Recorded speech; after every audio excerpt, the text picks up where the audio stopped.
welcome back to Meathead Gaming. The next giveaway will be an AK and a AWP, both redline. All you have to do to be eligible to win the skin is to be subscribed to the channel and to comment on any of my videos. The winner will be announced on the 15th of June 2019.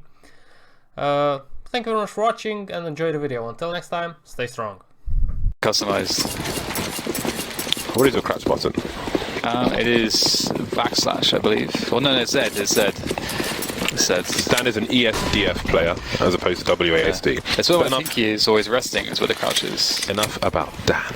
It is pistol time. Ninja's Pajamas got 4 men on Kevlar. Get Right is going to have the smoke and diffuse kit. DAP style. His signature utility on a CT side of a pistol. Glaive and Dupreeh will be the grenade men for Astralis. They are the aggressors on this occasion. 3 towards B, 2 towards A for Ninjas of Pajamas. Then we'll spot some towards the toilets, and now he's dead. He has been robbed of his life. Lekro on the bomb site now looking to defend, do a better job, but he can't. Nice shot from Magisk. And these Glocks have done some good damage onto this A bomb site. Nice frag from Forest to try and make it slightly easier, but Magisk will just make it harder again. So CTs are locked out of position. And this is pretty much how the first 2 pistols went as well on his back. Whereas it's got to feel pretty bad if you're NiP, James. Can't catch a break. What do they have in store here? 5 man on road, up the long position. This is kind of like a reverse anti-eco strat. This will be a surprise for devices. Oh no, I don't want any part of that. Now, I don't know how many he would have seen. Obviously, the radar will help in that situation. But if there is a read that they've all rushed long, then just move away. Rather than hold position in a non-essential place, take position towards the B bomb site and then hold the choke points together as a team. You don't want to lose the weapon in isolation. Device will stay back. But now he has T-spawn. This can be an exit strategy for, you know, once the bomb is about to go off, which is also important. So there's a good balance there. And now Dupreeh can try to farm with his Mac 10, try and make some bonus money for the rounds to come. There we go, said bonus money being accrued. Not too much to talk about so far. Counter-Strike will begin in the following rounds when NiP get their buy-in. Again, it's worth noting that they went for the full save here, so they will full buy in this next round coming, 3rd round. However, there are some shortcomings, as you can see, well, as you will be able to see in a moment. NiP will not be able to afford the, well, they can't have the full levels of firepower that you want, as well as the full levels of utility that you also want. We'll see that the AWP will not be making an appearance. We're not going to have full AUGs as far as the rifles are concerned. Get Right on a UMP just so that they can have some extra utility. So they're fighting from behind in that sense. And also 3 helmets missing. And considering that there's still a UMP in Glaive's hands and he's quite a dab hand with it, that might be an issue as well. So lots of corners being cut here for NiP, and it will make life quite difficult.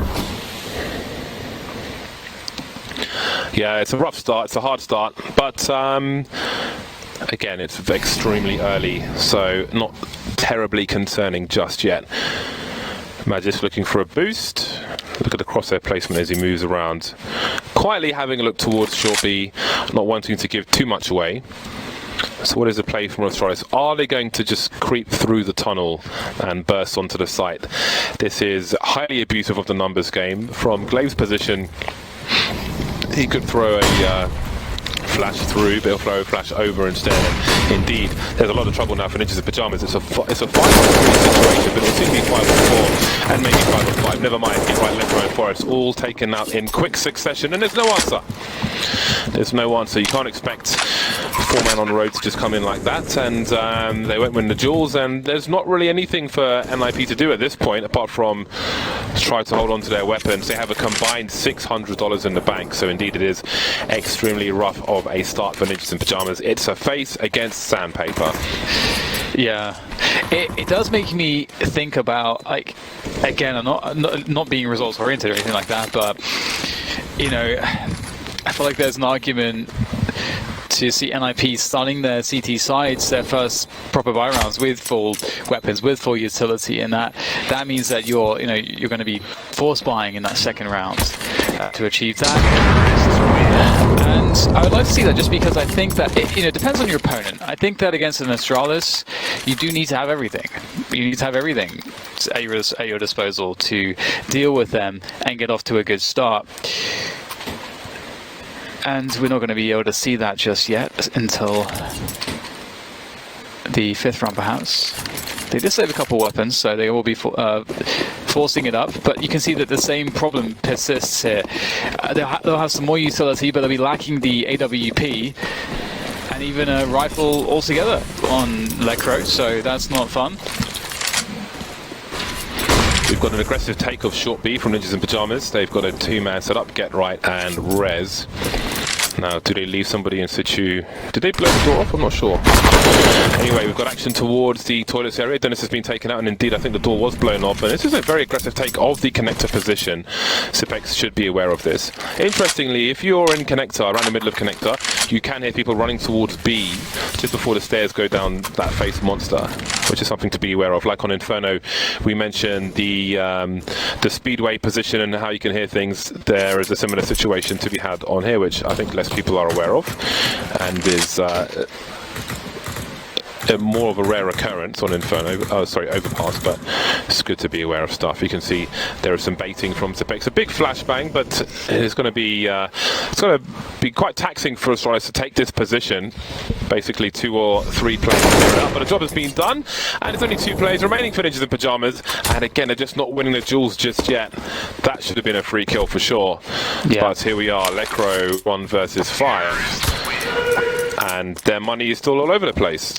Yeah, so again, it kind of goes back to the point I was making, that if you look at the buys in which NiP have had, they've had such awful situations where they just are lacking a bunch of stuff. So they're like, okay, well, we have to play really passive here because we just don't have what we need to get aggressive. And then there, we have a situation where it's like, okay, we need to play a bit more aggressive because we're lacking the amount of utility that we might need to play more defensively and play a slower round. So let's take the initiative. But at the same time, it's a bit disjointed. You see Get Right's in a position where Astralis absolutely know what he's doing and can easily deal with it.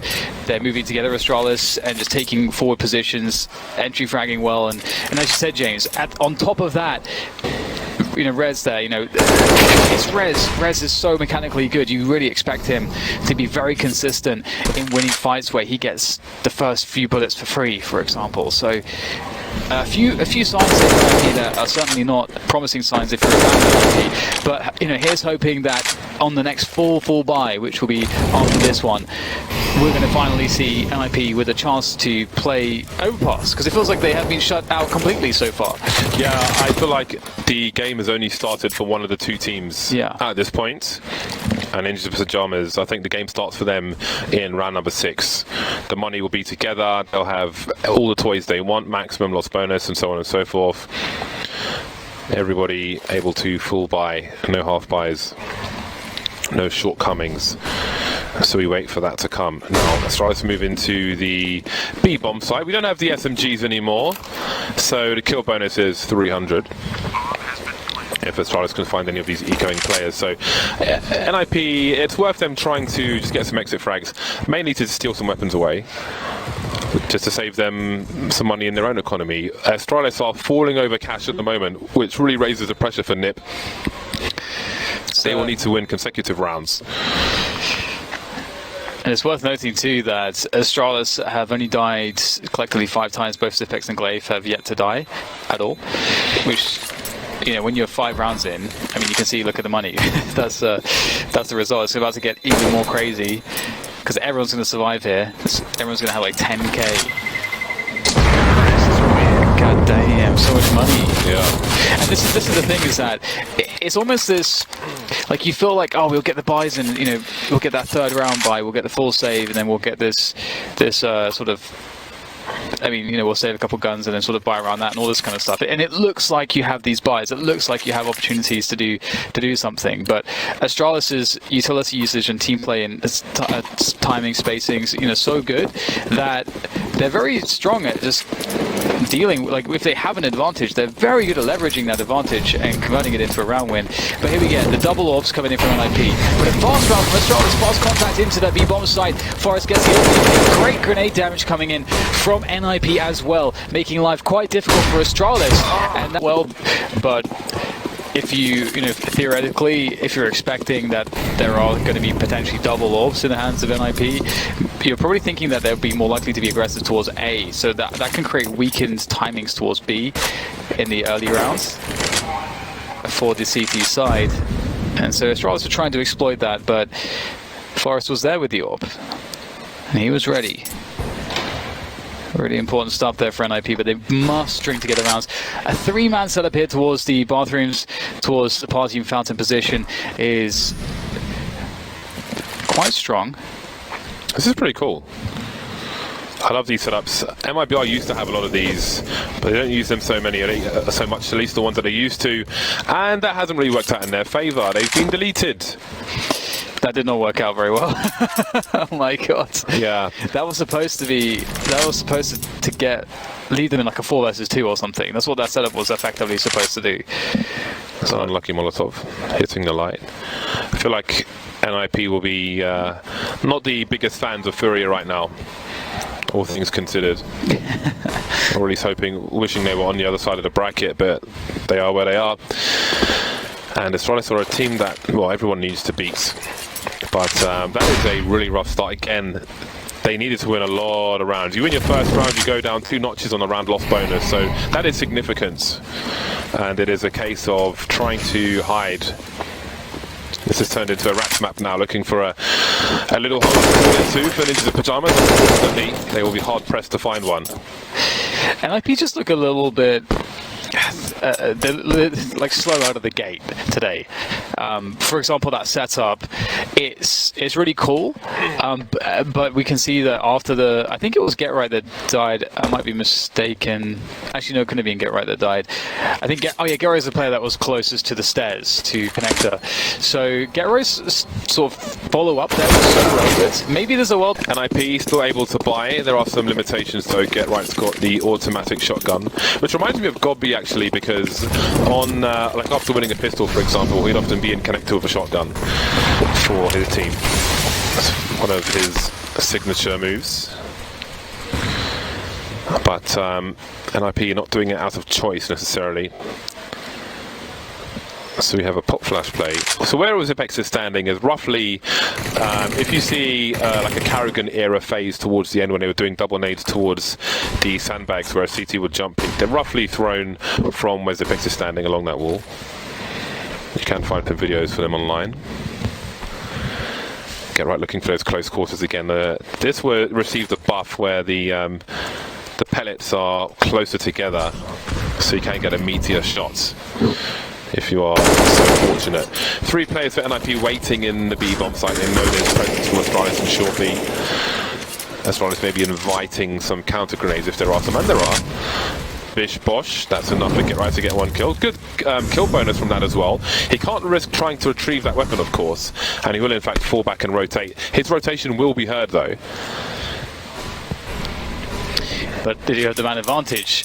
Zipex are looking to even things up in that regard. He will fail though. Let Crow defends, and there is more defense to be had as Astralis in the long term, as far as having really big CT sites on overpass is concerned. You have to throw in the aggression here and there, but starting off passive is going to certainly be a boon to NiP, as we just saw. And you're right, James, it really does feel like, you know, this game didn't really start at all for NiP. They were completely out of it until the 6th round, which is not what you want.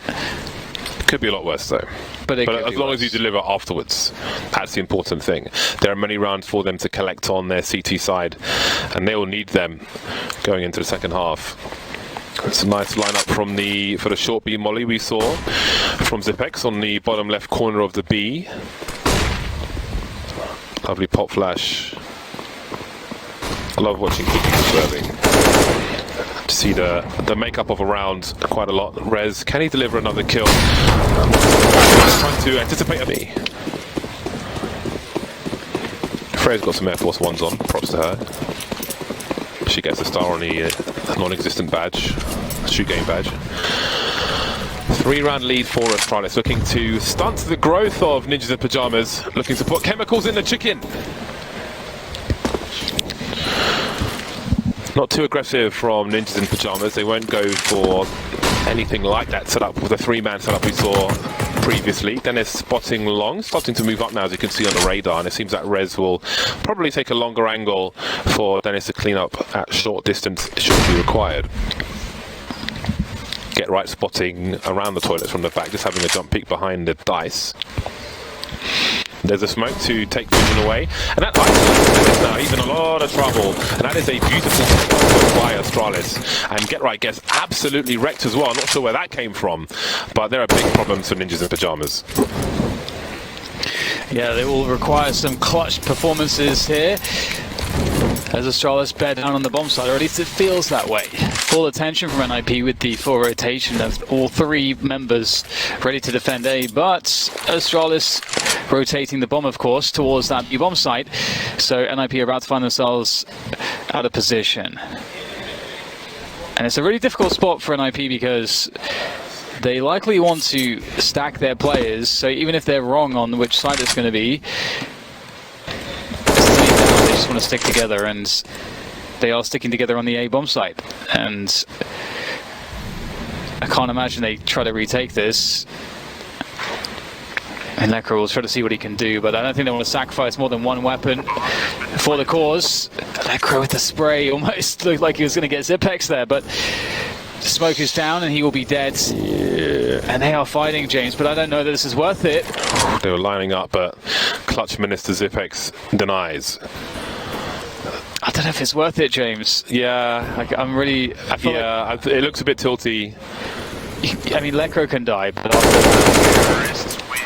Because this is the problem, because then you don't have any ability to keep the AWP, because you need an extra player. I mean, if 3 players save there, Lekro and Get Right have enough money, so you have a full buy. And now they don't have a buy at all. Yeah. So that's a rough spot. But this takeoff long was absolutely beautiful. You see the setup from Ninjas in Pyjamas. They've got the long range AWP. They've got the trade frag or just clean up position from Dennis. But these are very common positions, and Astralis' attention to detail isolates a player well beyond the point of no return. The flashbang timing is perfect. Eats the flashbang, eats the bullets. It's beautiful to watch. There we've got the Molotov again, as shown by Sliggy. Man like Sliggy. Known in the streets. 4-round lead for Astralis, looking to expand. But yeah, I do wonder about that. I feel like someone has to read that this is a low percentage position, and we could buy together in the next round if we hold on to these weapons. If we just move away. Yeah, I mean, this would be a full buy, and if they would have lost this round, I mean, I don't know, man. I don't know. Well, I do know. I do know. I think you're right. It could be a little bit. Everyone just kind of going for it. Perhaps a lack of focus there. And Astralis will be really happy with that, because I would say that previous round was a turning point. It was a pretty huge turning point. We saw Astralis take the tactical timeout because they started to lose that momentum. NiP was starting to stabilize, and Astralis have just found a way to break all of that goodness for NiP until there's no goodness left. And Forrest will try to save the sake here. Looks like he'll be successful. So full buy in the following rounds, but Astralis will be up to 8 on their T side. Map 2 here in this best of 3. I got to say though, NiP really struggling. There was an interview with Get Right quite some time ago where he felt like, or at least what the expression was, that they felt like stylistically they matched up fairly well against Astralis. But we can see here today it's quite a struggle so far. Astralis have looked. They're making statements. They've looked by far to be the better team in every category. They're out here making statements right now, Astralis. There's been very limited clutch rounds, James. We haven't really seen those intense clutch moments, 2v2s, after plants. Like it's kind of missing from this game. Yeah, I mean, Clutch Minutes is an easy go-to, but we haven't really had a reason to really make a solid reference to it. It's just been like a formality. It's like filling out papers in a doctor's GP or something. I don't know. Yeah, it's kind of like, you know, the game is effectively coming down to the team before the individuals, if that makes sense. Because often, you know, you start around as 5 versus 5. It's about the team strategy, the team execution, the coordination, the spacing, the trades. But as you get into the later portions of the round, you get to these afterplans, and then it becomes much more about the individuals, the plays that they make, and the timings that they find, and the duels that they win. But we're not really getting as much to that point. It's often that the rounds are kind of over before we enter that kind of that phase. That flashbang was supposed to bounce off the right-hand side of the lamp to flash people who are holding an exit of connector. Rez will hold down his position for now. That's a very important third frag. The aim is so awesome to watch with Rez. The adjustment was so quick, and it needed to be. This is exactly what NiP needed. 5 versus 2 situation, and Rez looking to do some more. Won't take that fight to the death, looking for a second player. So great awareness, not getting too much frags. We'll go back eventually though. Maybe there was a flash from a teammate, but that one didn't quite work out. They still don't know where the other player is carrying the bomb. That's Zipex. He's inside the toilets, and they will look to do a 2-man split of the A sites. It looked like 2 guys didn't have helmets there. That's Rez killed, and Zipex doesn't have a helmet either, which is quite strange. By the way, Dupreeh will... I don't know, maybe they wanted to raise the difficulty. 4th round on the board for Ninjas in Pyjamas. I think it may be a hard ask if they... Well, even if they get 7 rounds on the board at this point. But we'll have to see. 1 AWP for this Swedish squad. No sniper for Astralis on the T side. We'll prefer the more nimble AK-47s and a Krieg for Magisk. Krieg with 100% armor penetration. Moving out of connector. There is a smoke around divider. Ninjas will create some space with the smoke in the same position, but it does deny them info.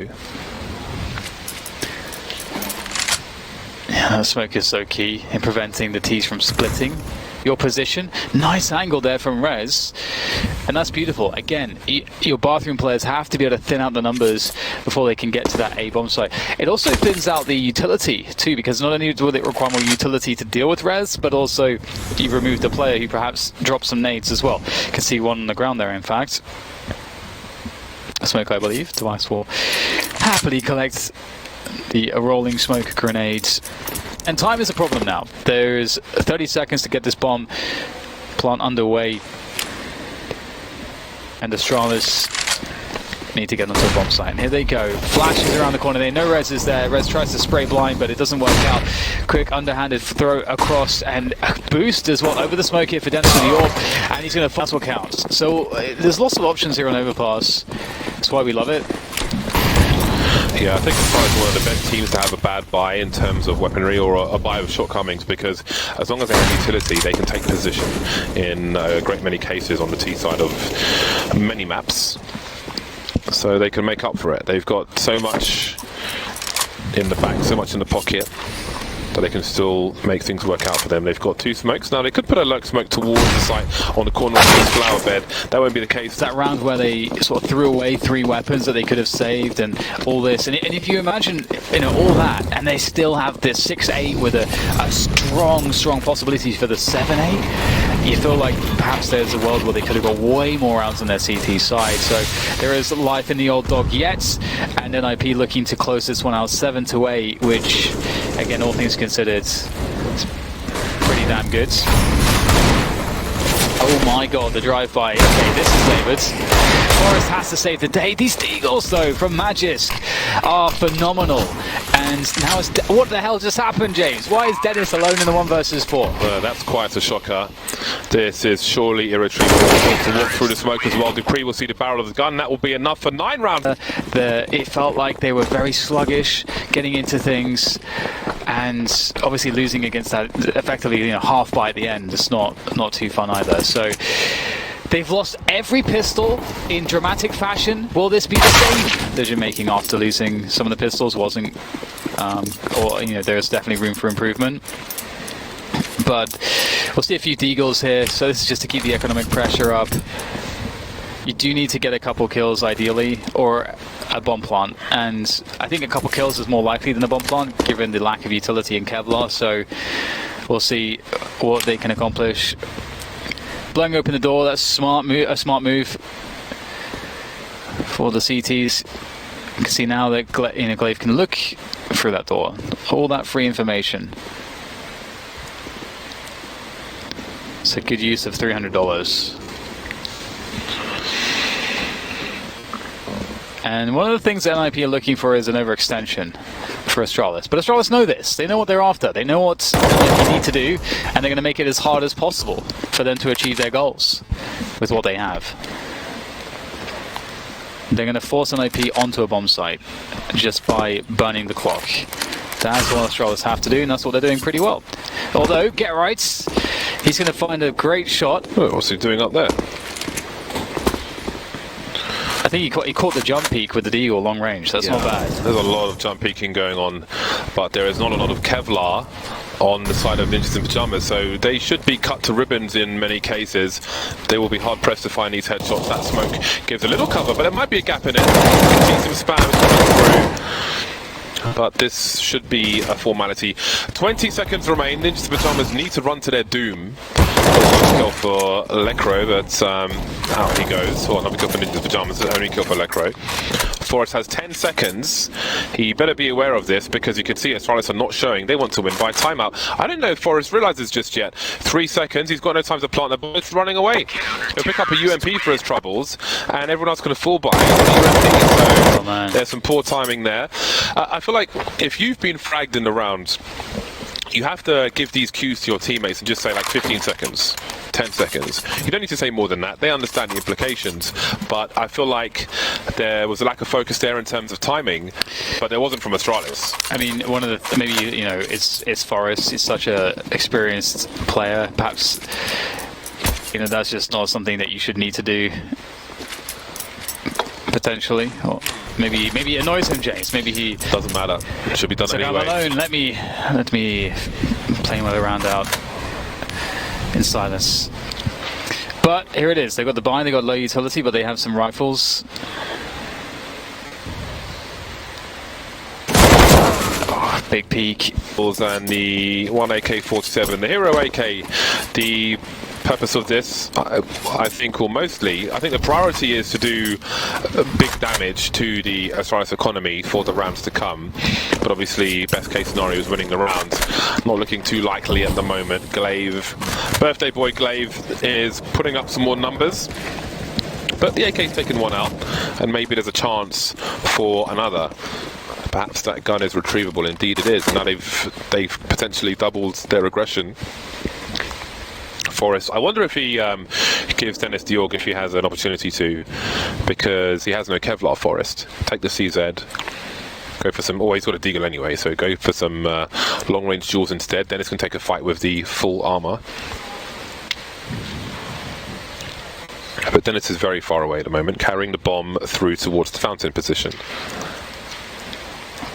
That scope will be heard by Dupreeh. And now the scope is gone. Now he could use a HE grenade to send that rifle backwards towards long, so it can't be picked up, because of course there are other players who may want to do that. But it is 13-6. So Astralis are on the precipice of a victory in this best of 3.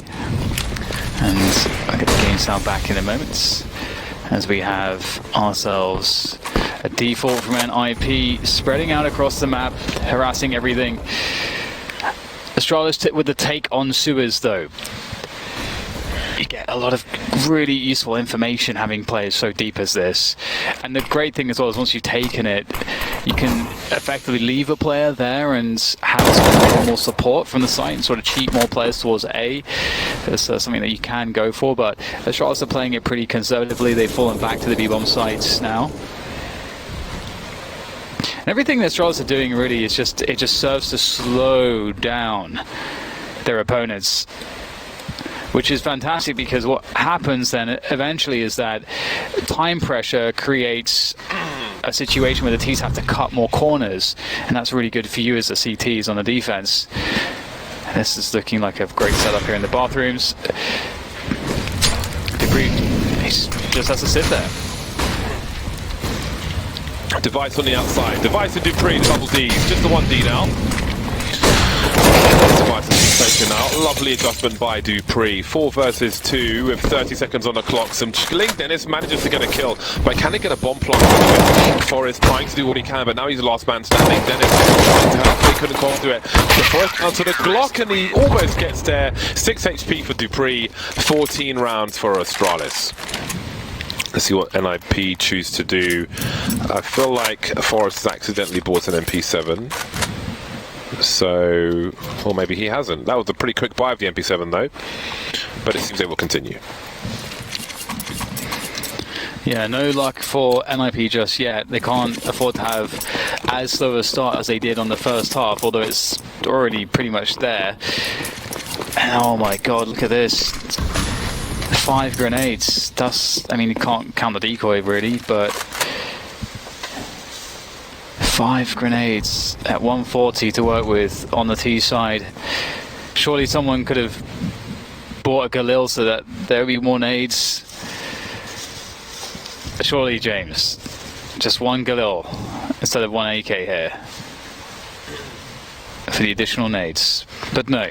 Yeah, I feel like you need to have something prepared for a round such as this. They're less than ideal rounds because they do happen, and if you can prepare for them with a certain amount of utility, then that can go a long way.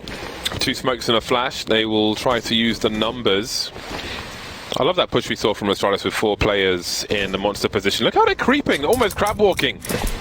Get right, gets taken out. They're trying to swarm now, but the swarm is somewhat slow and stunted. In these cases, so there's just so much that's not going in NiP's favor, and also at the same time it feels like they are out of ideas. Especially if they're buying up so many AKs and no utility, you're basically making it so that you don't have options. If there's no utility, there's no options on overpass. Overpass, you need utility. It gives you a lot if you have it, but if you don't, you're just subject to this. Device can just freely peek you because there's no smokes, there's no flashes, there's no molotovs, there's no way to trade him. I don't think Astralis have ever felt threatened in this entire series, which going into further matches is just going to have them brimming with confidence, which is not a good sign for anybody else in this tournament. So this is quite terrifying to see. A flying Device trying to finish things off has not really baited a shot just yet from Dennis, who definitely knows he's there. It's a big pre-fire from Dennis, and he has a lot to do. He's collected the bomb.